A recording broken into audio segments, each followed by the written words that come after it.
So with this problem with indentured servants running away quite often, what ended up happening was people said, okay, there's got to be a better way of having laborers work for us for free, essentially, or paying for something once and then they work for us for multiple years.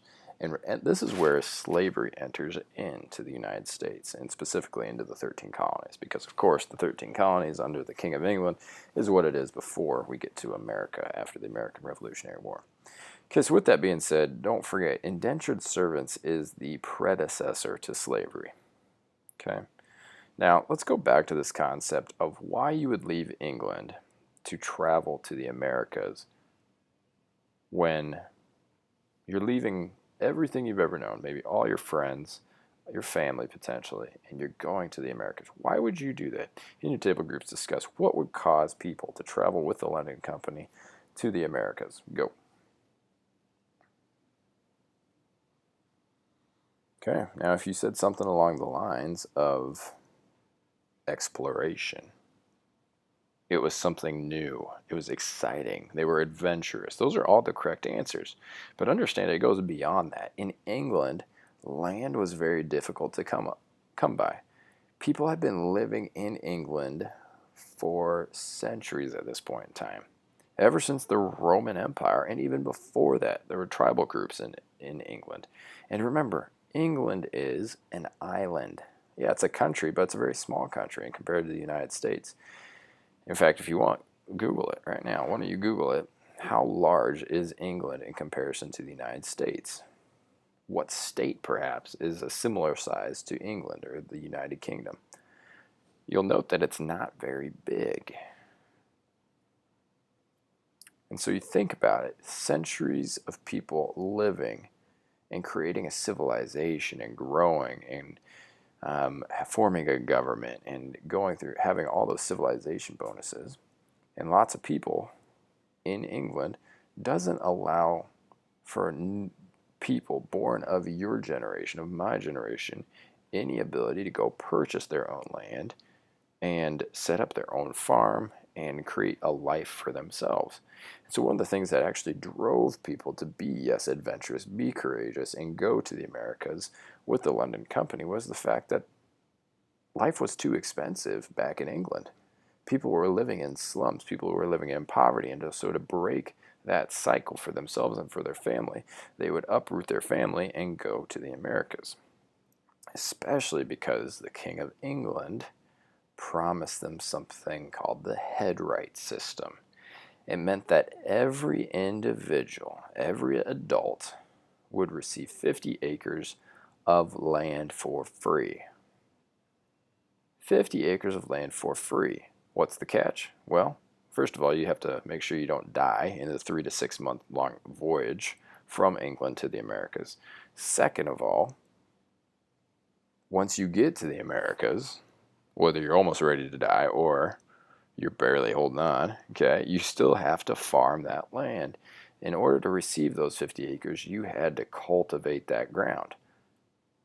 Now, if you could do that and survive year after year, winter after winter, Indian attack after Indian attack, Native American attack after Native American attack, then you had your 50 acres, and that was in your name. That became your personal property. No way that you would be able to have 50 acres back in England. That would be a millionaire's dream. In the Americas, land is everywhere.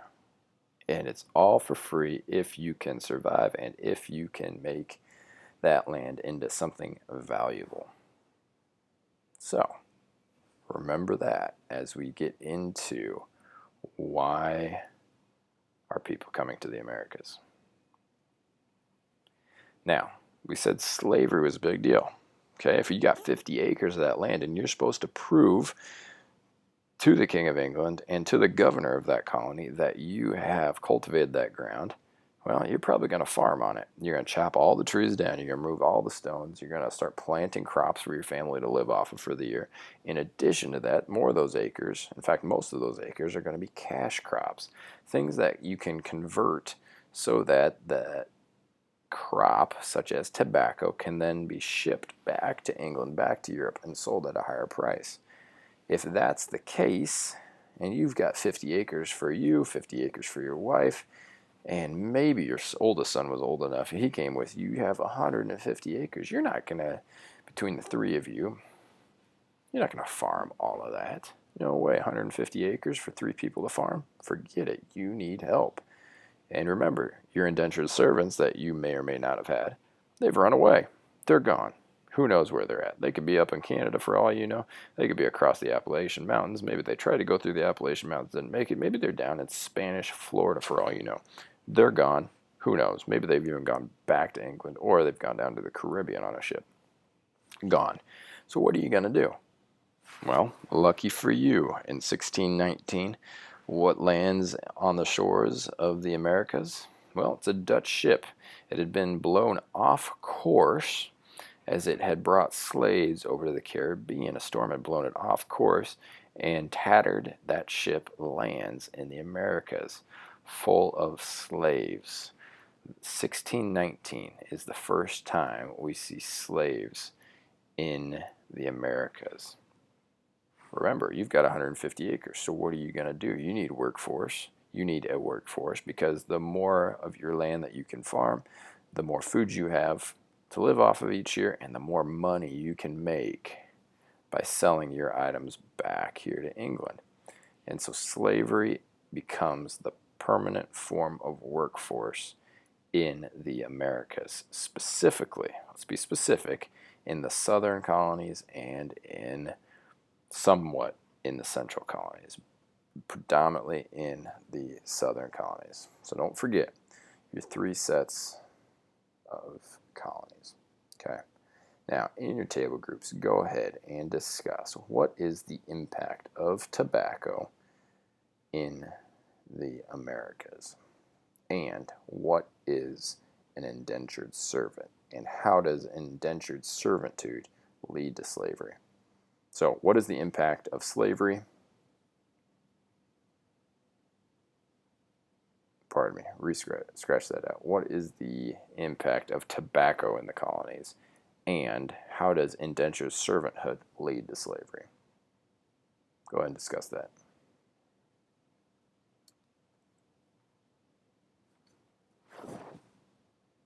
And we will pick it up there tomorrow. Have a great day.